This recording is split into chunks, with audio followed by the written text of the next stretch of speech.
শবে বরাতের আরবি অনুবাদ কি? শবে বরাত উপলক্ষে হালুয়া রুটি খাওয়া যাবে কিনা? পাশে বাসা থেকে হালুয়া রুটি হাদিয়ে এসেছে, সেটা কি আমরা খেতে পারবো? শবে বরাতের আমল সম্পর্কে অনলাইনে দুই গ্রুপের তর্কাতর্কি, পারস্পরিক বাক্যবান বর্ষণ ও গালাগালিকে কিভাবে দেখেন? বিশেষত এইসব বিষয় নিয়ে পাবলিকলি বিতর্ক আয়োজন করা কতটুকু সম্মত?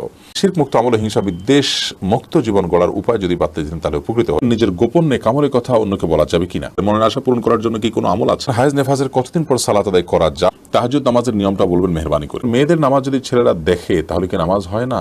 এ কথা কি সত্যি? ভালো একজন জীবনসঙ্গী পাওয়ার জন্য কি করা উচিত? ঝাড়বাতি দিয়ে মসজিদে সাজানোর বিধান কি? চলে যাচ্ছে আপনাদের প্রশ্নের উত্তর দেওয়ার আলোকিত ভবনে। সালিম উদ্দিন আপনি লিখেছেন শবে বরাতের আরবি অনুবাদ কি?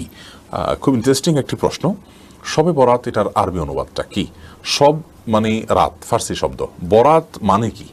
এটার উত্তর হলো যে বরাত ফার্সিতে, উর্দুতে সাধারণত বলা হয় ভাগ্যকে। আমরা বলি যে আমাদের বরাত খারাপ, অমুকের বরাত খারাপ। এই বরাত মানে ভাগ্য। তাহলে সেক্ষেত্রে শবে বরাতের মানে হয় ভাগ্যের রাত। মূলত এটা ভাগ্য নির্ধারণের কোনো রাত নয়, এই অর্থে এই নামটি সঠিক নয়। কিন্তু বরাআত আরবি শব্দ যদি হয় তার অর্থ হয় মুক্তি। যেমন 10 নম্বর পারায় সূরা তাওবার করে প্রথম শব্দ বারাআতুম মিনাল্লাহি ওয়া রাসূলি, আল্লাহ এবং তার রাসূলের পক্ষ থেকে মুক্তির ঘোষণা করা হচ্ছে, দায় মুক্তির ঘোষণা করা হচ্ছে। তো এখানে বারাআহ মানে যদি মুক্তি হয় তাহলে তার অর্থ হয় হলো মুক্তির রাত।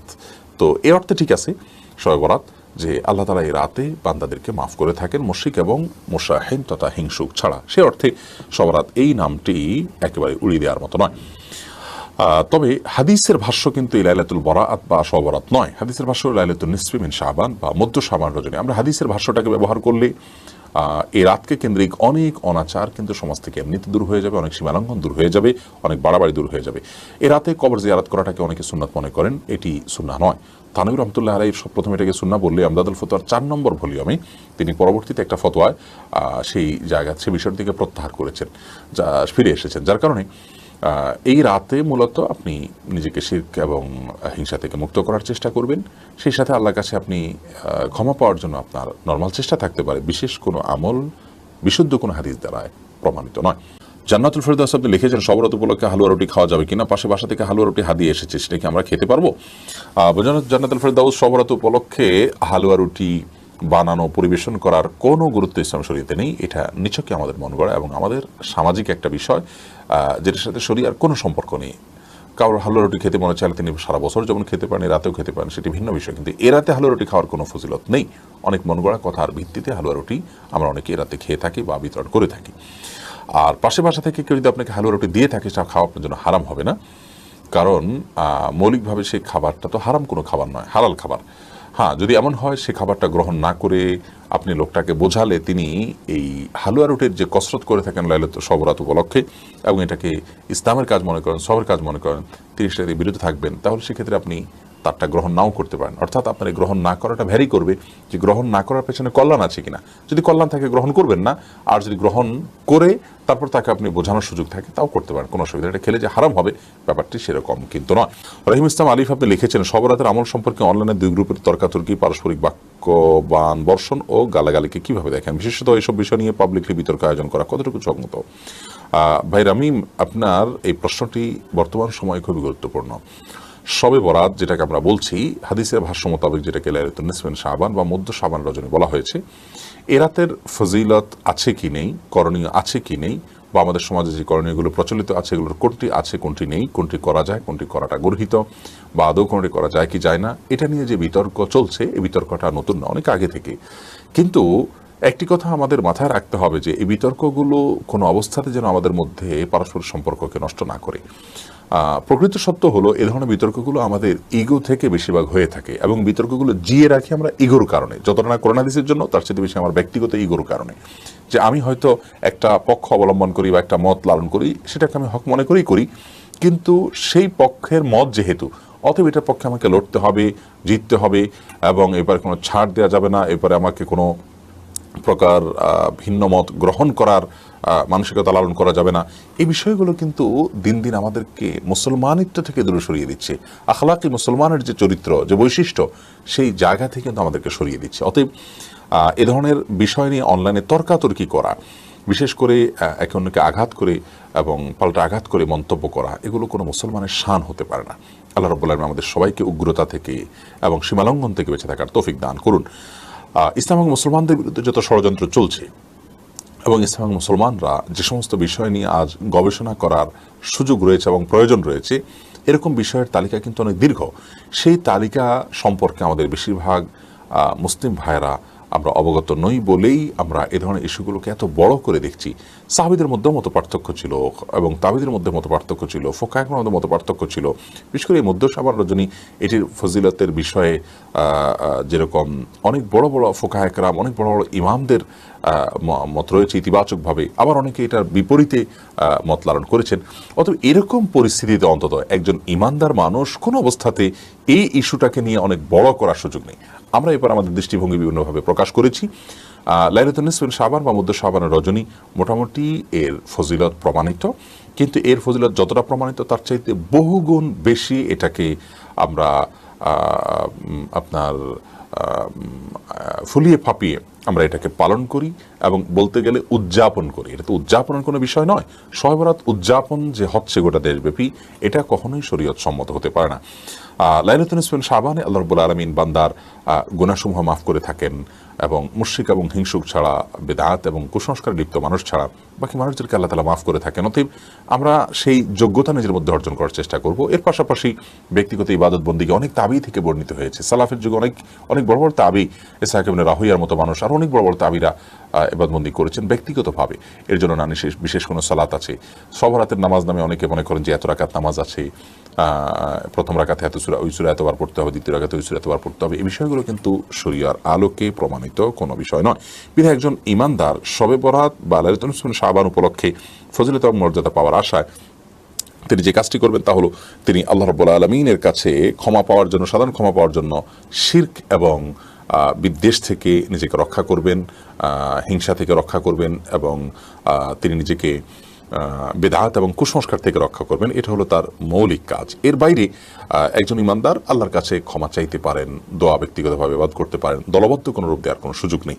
কোনো নফল আমল, বিশেষ করে সুন্নাহ কোনো আমলকে দলবদ্ধ রূপ দেয়া এটা মাকরুহ এবং এটা কোনো অবস্থাতেই ইসলামী শরিয়ার কোনো নির্দেশিত বিষয় না। বিধায় একজন ইমানদার সেই বিষয়টাতে সাবধান থাকবে এবং দায়িত্বশীল হবে। আমরা এই বিষয়ে বাড়াবাড়ি এবং ছাড়াছাড়ি কোনোটিই করবো না। যেটুকু আছে সেটুকু মনে করবো। লাইলাতুল কদরের চাইতে যদি আপনি শবে কদরকে বেশি গুরুত্ব দেন, তাহলে বুঝতে হবে আপনার এই চিন্তাকে কারেকশন করতে হবে। এবং এ রাত্রিকে ভাগ্য নির্ধারণের রজনী মনে করাটাও সঠিক নয়। ভাগ্য নির্ধারণ হয়ে থাকে লাইলাতুল কদরে, যেমনটি আল্লাহ তাআলা সূরা দোহানের 3 এবং 4 নম্বর আয়াতে বলেছেন। আল্লাহ বলেছেন, ইন্না আনজালনাহু ফি লাইলাতিন মুবারাকা, আমি একটি বরকতময় রাতে কোরআনকে নাজিল করেছি।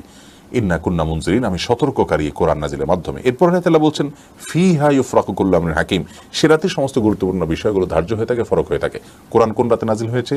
আল্লাহ বলেছেন, ইন্না আনজালনাহু ফি লাইলাতুল কদর, লাইলাতুল কদরে আমি কোরআন নাজিল করেছি। অতএব লাইলাতুল কদরে কোরআন নাজিল হয়েছে আর সে রাতে আল্লাহ তাআলা বলেছেন সব গুরুত্বপূর্ণ বিষয় ধার্য করা হয়ে থাকে। বোঝা যায় লাইলাতুল কদরে বা শবে কদরে ভাগ্য নির্ধারণ করা হয়ে থাকে। শবে বরাত যেটাকে আমরা বলছি, এই রাতে ভাগ্য নির্ধারণ করার বিষয়ে কোরআন থেকে তো নয়, কোনো হাদিস থেকেও বিশুদ্ধভাবে কোনো কিছু প্রমাণিত নয়। কোনো মনীষী বলেছেন, কিন্তু সেগুলো দলিলের দিক থেকে কোনোভাবেই টেকে না। বিধায় একজন ইমানদার তিনি এই শবে বরাতকে কেন্দ্র করে যে সমস্ত ভুলভাল জিনিস সমাজে আছে সেগুলো থেকে বেঁচে থাকবেন। হালুয়া রুটির যে একটা মোহরা আমাদের সমাজে হয়ে থাকে, এটির সাথে শবে বরাতের বা লাইলাতুন নিসফ শাবানের কোনো সম্পর্ক বা অন্য কোনো ইবাদত বন্দেগীর কোনো সম্পর্ক নেই। এ রাত কোনো খাবার দেওয়ার বা খাবার গ্রহণ করা, বিশেষ খাবারের কোনো ফজিলতের কোনো রাত নয়। সেই সাথে এটাতে আতশবাজি করা, তারপরে আলোকসজ্জা করা, এরকম আরও অনেক কর্মকাণ্ড আমাদের সমাজে প্রচলিত আছে। এর কোনোটি কিন্তু হাদিস দ্বারা প্রমাণিত নয়। বিশেষ করে ইবাদতের জন্য মসজিদে একত্রিত হওয়া, সবাই মিলে একসাথে দোয়া করা, এটাকে আমরা মনে করি এ রাতের গুরুত্বপূর্ণ আমল। এটি মূলত শরিয়া নির্দেশিত কোনো বিষয় নয়। আল্লাহ তাআলা আমাদেরকে সুন্নাহ এবং বিদআতের মধ্যে পার্থক্য করার তৌফিক দান করুন এবং সুন্নাহ এবং খেলাফে সুন্নাহর মধ্যেও পার্থক্য করার তৌফিক দান করুন এবং মাত্রা জ্ঞান যেন থাকে একজন মুসলমানের, সে যেন আমাদের মধ্যে থাকে। আর মতপার্থক্য থাকলেও একটা বিষয়কে এক পক্ষ হয়তো বিদআত বলছেন, আরেক পক্ষ সুন্নাহ বলছেন, প্রমাণিত বলছেন কেউ, অপ্রমাণিত বলছেন কেউ।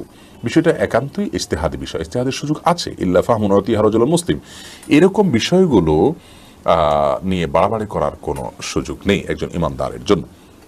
মুশফিকুর রহমান আপনি লিখেছেন, শিরক মুক্ত আমলে হিংসা বিদ্বেষ মুক্ত জীবন গড়ার উপায় যদি পারতে দিতেন তাহলে উপকৃত হতাম। শিরক মুক্ত আমল এবং শিরক মুক্ত জীবন গড়ার জন্য মূলত শিরক সম্পর্কে জানতে হবে। শিরক দুই প্রকার, একটা বড় শিরক, একটা ছোট শিরক। ছোট শিরক আমাদের কথার মধ্যে ছোটখাটো ভুলভ্রান্তি হয়ে থাকে, কথার ভুল, বিশ্বাসের জায়গা থেকে ঠিক আছে, এগুলো ছোট শিরক। আর বড় শিরক হলো যেগুলো ফলে ইসলাম থেকে, ঈমান থেকে খারিজ হয়ে যায়। অন্য কাউকে আল্লাহ তাআলার স্থলাভিষিক্ত করলেন, আপনি আল্লাহর পর্যায়ভুক্ত করলেন, এটা হলো বড় শিরক। এই বড় শিরক এবং ছোট শিরক সম্পর্কে যত বেশি জানা যাবে, যত বেশি ইলম অর্জন করা যাবে, তত বেশি এগুলো থেকে বাঁচা সহজ হবে ইনশাআল্লাহ বিইذنিল্লাহ। বিধায় এই সম্পর্কিত ইলম অর্জন করতে হবে। আর হিংসা বিদ্বেষমুক্ত জীবন গড়ার জন্য হিংসা বিদ্বেষের ক্ষতিগুলো সম্পর্কে আমাদেরকে সতর্ক হতে হবে এবং সাদা মনের মানুষদের সাথে আমাদের খুব বেশি উঠা বসা করতে হবে। মানুষের সান্নিধ্য মানুষকে সোনার মানুষে পরিণত করে। আল্লাহ তাআলা আমাদেরকে শিরক এবং হিংসা বিদ্বেষ মুক্ত জীবন গড়ার তৌফিক দান করুন। মনজুর হাসান আপনি লিখেছেন, নিজের গোপন নেক আমলের কথা অন্যকে বলা যাবে কিনা? এতে কি সে আমলের সম্পূর্ণ সওয়াব নষ্ট হয়ে যাবে? নিজের গোপন আমলের কথা অন্যকে যদি বলেন, নিজের জাস্ট আপনার যে অর্জন, সে অর্জনটা শুনিয়ে তার কাছ থেকে বাহবা নেওয়ার জন্য, তার কাছে ভালো সাজার জন্য আপনার একটা অবস্থান হবে, সে আপনাকে ভালো জানবে এই উদ্দেশ্যে, তাহলে সেক্ষেত্রে সেটা গুনাহের কথা এবং শিরকে আসগার বা ছোট শিরক হবে। ফলে এটা করা জায়েজ নাই, এটা গুনাহের কথা। আর যদি কথার কথা চলে আসে এবং সেখানে আপনার এরকম কোনো নিয়ত না থাকে, তাহলে সেটা জায়েজ আছে। কিন্তু নফল আমল বিশেষ করে যত গোপন করতে পারবেন ততই ভালো। ফরজ আমল এটা প্রকাশ্যে করার জিনিস, যাকাত আপনি প্রকাশ্যে দিবেন, সালাত আপনি প্রকাশ্যে করবেন, সিয়াম আপনি প্রকাশ্যে করবেন, বাট নফল আমলগুলো যত গোপনে করা যায় ততই ভালো। আপনি দান সাদকা করার ক্ষেত্রে যদি প্রকাশ্যে দেন উদ্দেশ্য এটা থাকে যে আমার দেখা দেখে অন্যরা দিবে, তাহলে আপনি সেটা দিতে পারেন। আর যদি সেরকম উদ্দেশ্য আপনার না থাকে, তাহলে সেক্ষেত্রে আপনার জন্য স্বাভাবিক অবস্থাতে দান দক্ষিণা এগুলোকে যত লুকিয়ে করবেন ততই ভালো এবং সওয়াবের। এমডি মুস্তাফিজুর রহমান লিখেছেন, মনের আশা পূরণ করার জন্য কি কোনো আমল আছে?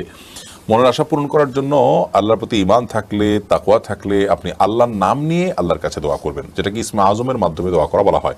হে আল্লাহ, আপনি আমার অমুক অমুক আশা, অমুক অমুক চাহিদা, অমুক অমুক প্রয়োজন পূরণ করে দেবেন, আপনি দোয়া করবেন।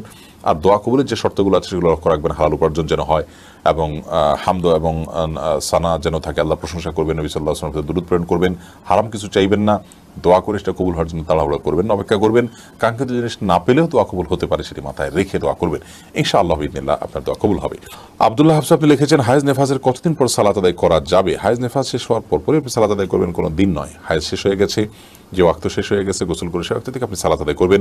নেফাসের ব্যাপারে একই কথা, যখন সন্তান প্রসব পরবর্তী রক্ত দেখা যাবে, ব্লিডিং শেষ হয়ে গেছে, আপনি গোসল করে সালাত আদায় করবেন। এমন নয় যে আজকে হায়েজ শেষ হলো আগামীকাল থেকে সালাত আদায় করবেন। অনেক মা বোনরাই ভুলটা করে থাকেন যে মাসিক তাদের পিরিয়ড যেদিন বন্ধ হয় ওই দিন আর ওই সালাতগুলো পড়েন না, পরের দিন থেকে একসাথে শুরু করেন, এরকম অলসতা করেন। এই আলস্য কিন্তু গুনাহের কারণ হবে। এরপর এমডি ইসহাক আপনি লিখেছেন, তাহাজ্জুদ নামাজের নিয়মটা বলবেন মেহরবানি করে। তাহাজ্জুদ সালাতের বিশেষ কোনো নিয়ম নেই। আমাদের অনেক ভাইয়েরা এটা নিয়ে যথেষ্ট ধোঁয়াশার মধ্যে থাকেন। তাহাজ্জুদের সালাতটা অন্য যে কোনো সালাতের মতোই। আপনি অন্য সালাত যেরকম পড়েন, আপনি দাঁড়িয়ে সূরা পড়বেন, সূরা পড়ে যে কোনো সূরা মেলাতে পারেন, আপনার স্বাধীনতা আছে। এরপরে রুকুতে যাবেন, রুকু থেকে উঠবেন, আপনি দুই রাকাত করে পড়বেন, এ হলো মূল বিষয়। এবং যত দীর্ঘ সময় নিয়ে তাহাজ্জুদ পড়তে পারেন তত উত্তম। নবী করিম সাল্লাল্লাহু আলাইহি ওয়াসাল্লাম তাহাজ্জুদে একবার প্রথম রাকাতে সূরা বাকারা, সূরা নিসা, সূরা আলে ইমরান, তিনটি সূরা, সূরা বাকারা, সূরা আলে ইমরান, সূরা নিসা, প্রায় 6 পারা বিশিষ্ট এই দীর্ঘ আয়তন, এই দীর্ঘ আকারের কেরাত তিনি পাঠ করেছেন এক রাকাতে মাত্র। অতএব তাহাজ্জুদের সালাত যত দেরি করে করা যায়, সময় নিয়ে করা যায়, রুকুতে দীর্ঘ সময় নিয়ে তাসবিহ, রুকু থেকে দাঁড়িয়ে একটু লম্বা সময় নিয়ে অপেক্ষা, আবার সিজদা এরকম দীর্ঘ করা, এবং প্রতিটি রকমকে দীর্ঘায়িত করাটা হলো তাহাজ্জুদের সালাতের মূল বৈশিষ্ট্য। এছাড়া অন্য যে কোনো সাধারণ সালাতের মতো আপনি এটি আদায় করবেন। এরপরে আসমা আক্তার আপনি লিখেছেন, মেয়েদের নামাজ যদি ছেলেরা দেখে তাহলে কি নামাজ হয় না? এ কথা কি সত্যি? না বোন, এরকম কোনো কথা সঠিক নয়। মেয়েদের সালাত যদি পুরুষরা দেখে তাহলে তার নামাজ না হওয়ার কোনো কারণ নেই। তবে পরপুরুষ যেন তাকে দেখতে না পান, তার পর্দা যেন লঙ্ঘন না হয়, সেদিকটা তিনি খেয়াল করবেন। নিজের বাসা বাড়ির যে সমস্ত বাবা, ভাই, স্বামী যারা তার মাহরাম, তারা কেউ তাকে সালাতরত অবস্থা দেখলে কোনো অসুবিধা নেই। মাহমুদুল হোসেন আপনি লিখেছেন, ভালো একজন জীবনসঙ্গী পাওয়ার জন্য কি করা উচিত? ভালো জীবনসঙ্গিনী পাওয়ার জন্য নিজে ভালো হওয়া উচিত। নিজে ভালো না হলে ভালো জীবনসঙ্গী পাওয়া যাবে না। আর এর পাশাপাশি সূরা ফুরকান আয়াত নম্বর 74 যে দোয়ার অংশ আছে সেটি পাঠ করবেন, রব্বানা হাব লানা মিন আজওয়াজিনা ওয়া যুররিয়াতিনা কুররাতা আয়ুন ওয়াজআলনা লিল মুত্তাকিনা ইমামা। এর মাধ্যমে ইনশাআল্লাহ বিইذনিল্লাহ আপনি ভালো জীবন সঙ্গিনী পাবেন। ফরিদউদ্দিন আপনি লিখেছেন, ঝাড়বাতি দিয়ে মসজিদে সাজানোর বিধান কি? এটা মুবাহ, কিন্তু অতিরিক্ত করলে সেটি অপচয়ের পর্যায়ে পড়ে যেতে পারে, সেক্ষেত্রে সেটি গুনাহের বিষয় হবে।